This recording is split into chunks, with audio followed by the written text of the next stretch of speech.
everyone, my name is Ananya and I will be taking chemistry for you all. Today we will start with the first chapter, that is matter in our surroundings, and the topics that we will cover for today are what is matter, physical nature of matter and characteristics of matter. So let's start. Now what is matter? Look around yourself, all the different things that you see. They are of different shapes, sizes and textures. But what about the air that you breathe, the food that you eat and the particles of sand, the box for example, anything around you? What is it? Everything is made up of something that is called matter. How to give a general definition for matter? So basically anything that has some mass and occupies some space is called matter. So anything that has some mass and occupies space is called matter. Now mass can be measured by the SI unit of kilograms, that is kgs. What do you mean by space? Space essentially means the volume of anything. How do you measure the volume? The volume can be measured by the SI unit of meter cube, that is volume measured by the SI unit of meter cube. Now, matter can be divided into two categories, physical and chemical.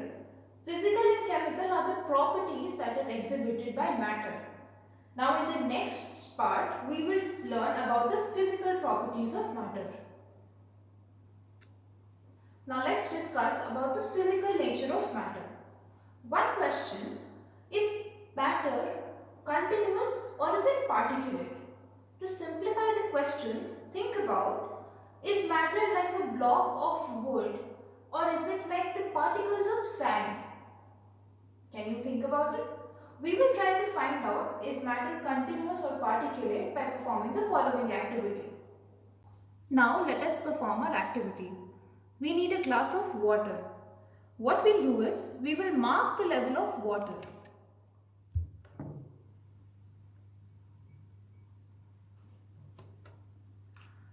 Now, next, we will take some salt and we will dissolve it in this glass of water.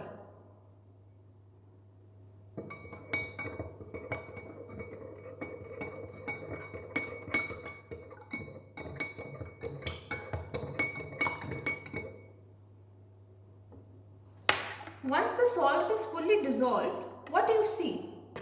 The salt has disappeared. Why has that happened? Also, the level of water has not changed. Why has that happened? What do you think? When we dissolve the salt in water, the particles of salt get into the spaces between the particles of water. This proves the physical nature of matter, that is particulate, which means that matter is made up of particles. That we found out was that the particles of matter are particulate in nature. They are not continuous. Now the next thing that we need to find out about is, in the physical nature of matter, what is the size of these particles? Are they big in size or are they small in size? This also we will try to find out by performing the following activity. Moving on to our activity. I have glasses of water here. This is all clear water. What I'll do is, I'll add a little food color to the first glass of water. On adding some food color, the color of the water instantly changes. Now, on taking some of this colored water, I will mix it with the next glass of clear water. The color of the next glass of water also changes. Now, I'll take this colored water and mix it with the other clear water. On doing this dilution 2 or 3 next times, we notice that with every dilution, the color of the water is slowly reducing. Why does this happen? This shows that even a small amount of food color can change the color of water. What does this mean? This means that essentially there are millions of tiny particles in the little amount of food color, which keep on dividing themselves into smaller and smaller particles. Now this same activity can be repeated by dissolving Dettol in water. Now what will happen over there is the smell of Dettol can be detected on repeated dilution. Now let's discuss about the characteristics of matter. The first characteristic of matter is that the particles have spaces between them.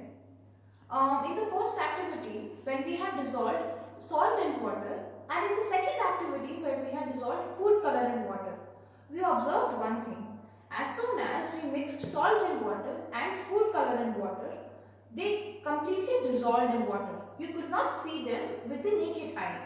What actually happened? Now, when you dissolve salt in water, the salt particles fit into the spaces between the water particles. These are the salt particles which have taken the spaces between the water particles, which essentially means that there is space between the particles of matter which can mix the other particles that are mixed with them. This proves that there are spaces between the particles of matter. Now moving on to the second characteristic of matter, that is the particles of matter are continuously moving, that is they are continuously in motion. Let's take an example. Take an incense stick, do not light it and keep it in the corner of a room. Can you smell the incense stick without going closer to it? You probably can't. You will have to definitely move closer to the incense stick. Move a little closer. Can you smell it now? You can't. You will have to keep the incense stick closer to your nose to get the smell of it. Now, light the incense stick and keep it back in the corner of the room and you go sit in a distance. Now can you smell the incense stick without going closer to it? Yes, you can. Why does this happen? It is because the particles of matter are continuously moving and this movement is caused by something that is called kinetic energy. Now this kinetic energy is stored inside these particles which makes the particles move around. This gives us the second characteristic, that is the particles of matter are continuously moving. We observed one thing more. The particles of matter intermix with each other without any force being applied. Now this property is called diffusion. Diffusion of particles does not need any external force to be applied. What happens when you apply heat to the particles? Will the rate of diffusion change or will it remain the same? The rate of diffusion will definitely change. It will increase. Now why does this increase happen? When you apply heat energy to the particles, this heat energy is taken by the particles and it is used to increase the kinetic energy of the particles. Now when the kinetic energy is increased, the movement of the particles will also increase. That is, the particles will start moving faster and faster, which will increase the diffusion rate. Because of the diffusion rate increasing, you can smell the incense stick when it is lit and you are sitting at a distance. Now the next characteristic that we will discuss is the particles of matter are held together by a force of attraction. That is, they attract each other.